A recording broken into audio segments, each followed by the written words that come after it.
happening, gang? It's your boy Retro back again with another reaction video. Yeah. Today we got another huge update. You guys can probably already tell it is going down. Just by that title alone, you guys are definitely going to want to see this one, as we're now witnessing Stacey Abrams in a full panic after Donald Trump's DOJ just kicked down the door on her $2 billion money laundering scheme. Guys, I'm excited to get into this one, so we're not straight into it. So make sure you guys hit that like button, hit that subscribe button. Before we even get into it, you guys, hit that like button, also hit that subscribe button for your boy. And without further ado, let's get straight into it, folks. Check this one out. Mr. President, it's not unusual for me to be disappointed for some things I see in Washington. And under the last administration, I have to admit, I was disappointed just about every single day. I'd almost gotten used to it. But last week, and this is what I want to talk about, Mr. President, I read a story. It was a story about the abuse of taxpayer money in the last administration. And it was so nauseating that it triggered my gag reflex. In April of 2024, not that long ago, the EPA under President Biden gave $2 billion in taxpayer money to an organization that had absolutely no experience, that was backed by a very prominent Democratic politician by the name of Ms. Stacey Abrams. Here's what happened. In 2022, as you know, Mr. President, President Biden and my Democratic colleagues passed the Inflation Reduction Act. Not a single Republican voted for it, not one, either in the House or the Senate. We knew at the time that spending $1.2 trillion, that's what the Inflation Reduction Act cost, would only make inflation worse, not better. And even President Biden eventually admitted that the Inflation Reduction Act did absolutely nothing to raise prices. Even President Biden, at the end of his term, admitted that. So where did all the Inflation Reduction Act money go? Fair question for taxpayers to ask. I mean, there's nothing wrong with wanting to know what they do with our money. Let me say that again. There's nothing wrong with wanting to know what they do with our money. So where did all the Inflation Reduction Act, this $1.2 trillion, go? Well, President Trump and DOJ, the group appointed by President Trump, and the EPA under new leadership, under Mr. Lee Zeldin, have begun to follow some of that money. Now, this is where Ms. Stacey Abrams comes in. I think it's fair to say that Ms. Abrams is, I don't know, I would call her controversial. She has the right to believe what she believes. This is America, and she has the right to free speech. I'm not criticizing that, even though I disagree with some of what she says. But I think it would be fair to describe her as controversial. She's probably best known for the fact that she ran for governor of Georgia twice, and she lost. In her career, Ms. Abrams has said the following. I don't want to just articulate hyperbole here. I want you to read her words, not mine. On April 20th, 2024, Ms. Abrams appeared on MSNBC with Reverend Al Sharpton, and this is what Ms. Abrams said, quote, "What we know is that the attack on diversity, equity, and inclusion, DEI, is an attack on democracy." On September 20th, 2022, during a panel discussion in Atlanta, Ms. Abrams said this about a baby's heartbeat, a fetal heartbeat, the heartbeat of a baby in a mother's womb. This is what Ms. Abrams said about a fetal heartbeat. She said it is, quote, a manufactured sound. A what? A manufactured sound designed to convince people that men have the right to take control of a woman's body, end quote. My word, her words, not mine. In May of 2022, during a Georgia gubernatorial debate, she's running for governor of Georgia now. Ms. Abrams called Georgia, quote, the worst state in the country to live in. In October of 2022, during another Georgia gubernatorial debate, Ms. Abrams accused the sheriffs, all of the sheriffs in Georgia who endorsed her opponent, Governor Brian Kemp, of wanting, quote, to be able to take black people off the streets. In October of 2022, Ms. Abrams appeared on MSNBC. She suggested that abortion is a solution to inflation. Here's what she said. She said, quote, let's be clear. Having children is why you're worried about your price of gas. It's why you're worried about how much food costs, close quote. Her words, not mine.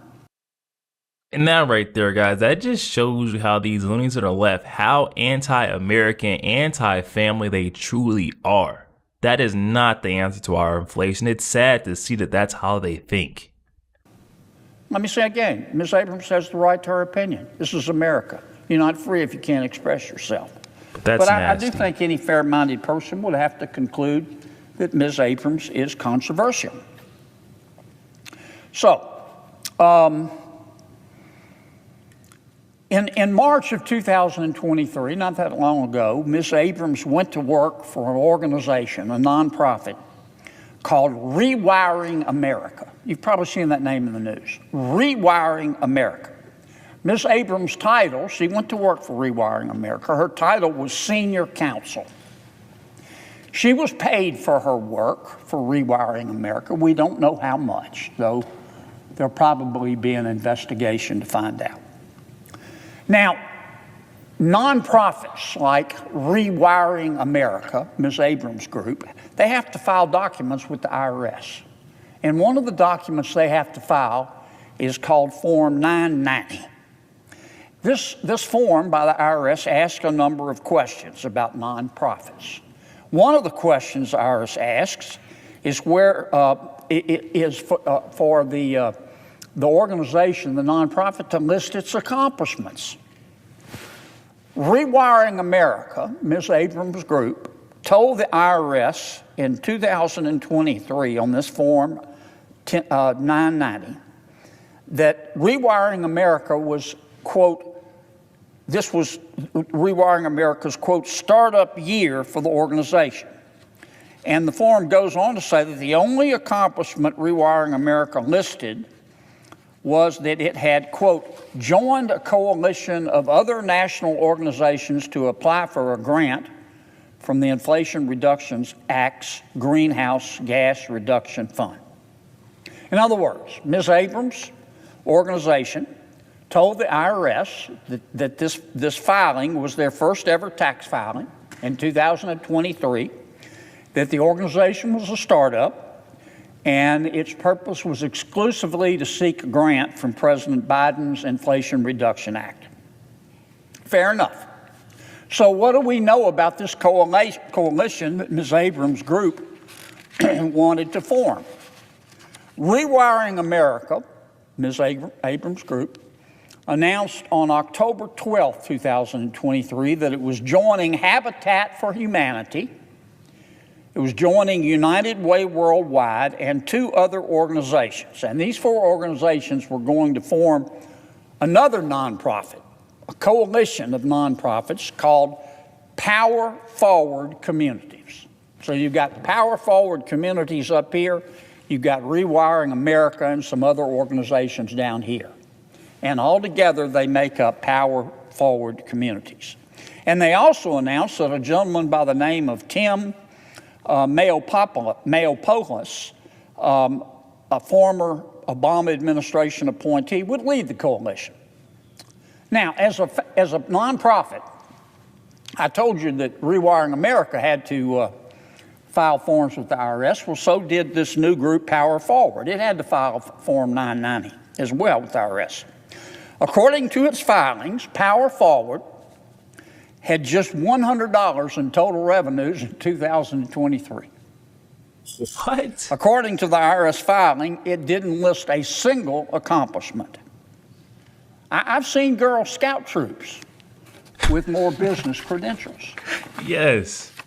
Yet Power Forward Communities, of which Ms. Abrams' Rewiring America was a part, had the audacity to ask the federal government for a $2 billion grant. Wait, so let me get this straight. She already got $1.2 billion with the Rewiring America group. Now they're trying to get another $2 billion with the Power Forward group. That's $3.2 billion just shoveled out the door. Our tax dollars just, oh my goodness, the corruption here. This is where we have to draw the line, guys. We cannot allow this type of blatant negligence in our federal government. This is outrageous. A $2 billion grant. Oh my goodness. For what, you ask? Yeah, what for what? It was supposed to be for, quote, to expand access to clean energy by prioritizing housing, equity, and resilience. Power Forward Community said it wanted to take this taxpayer money and help people install energy-efficient upgrades to their homes. What are we talking about? Heat pumps. Get rid of gas stoves. Now, it's good to dream big in America. I'm all for that. But under any reasonable standard, Mr. President, under any reasonable standard, one is entitled to ask how these organizations, Ms. Abrams' Rewiring America and Power Forward Communities, brand new organizations, no business experience, $100 in the bank, are qualified to receive $2 billion of taxpayer money from the Biden administration. This is ridiculous. Now, that didn't stop the Biden administration from cutting a check, though. They took our money and gave Power Forward Communities in Rewiring America $2 billion. You want to know how we ran up $36 billion in debt? That's how. 36 trillion. Now, the EPA announced in 2024 under President Biden, just 6 months after Power Forward was formed. Power Forward was formed, and 6 months later, President Biden and his team announced they were giving them $2 billion, and that's, as I said, that's B with a billion. Now, look, I try to see the world from other people's bell towers as much as I can. But I cannot come up with, not for the life of me, with a single rational justification as to why the EPA under the Biden administration thought it was appropriate to give Power Forward and Rewiring America to brand new business, or brand new nonprofits with no business experience, no accomplishments according to the IRS forms, and only $100 in the bank to give them $2 billion of taxpayer money. Yo, there we have it, guys. I had to just let that one play front to back so we get this all put in a context and really feel the severity of what's been going on behind the scenes, what the Biden administration allowed to go on. I mean, this is really, if this doesn't upset you, I don't know what will. I mean, a blatant waste of our tax dollars being shoveled and sent out willy-nilly to these two brand new non-for-profit organizations. This is sad. And I can honestly see why all these folks, these loonies on the left, are losing it. They're screaming and crying in the streets. It's because of, Doge. They're finding this stuff out. Elon Musk is right in their backyard trying to sniff around and snoop and figure out where exactly did all this money go to. Once you start following the money just a little bit, you see that this is almost a blatant money laundering scheme. carried out by Miss Abrams and her non-for-profit organizations. I don't know, you guys. I want to see some type of repercussion, accountability. Can we get any of those dollars back? I mean, come on, that is a lot of money. $2 billion with a B, and I think it was more than that because initially he let it off saying that her first group, Rewiring America, got $1.2 billion sent over to them, and then she formed another group, lumped a couple groups together to form Power Forward, and they got another $2 billion. So that means Stacey's gotten $3.2 billion between the two organizations. Y'all, I don't know if we can get some money back, figure out where this money went, get some refunds, but I would love to see us somehow reclaim that money that was wasted, that went out the door, y'all. But definitely hop in the comment section. Let me know your thoughts. What are you guys making of all of this? Also, make sure you guys hit that like button, hit that subscribe button. If you'd enjoy more content like this, catch you guys on the next week.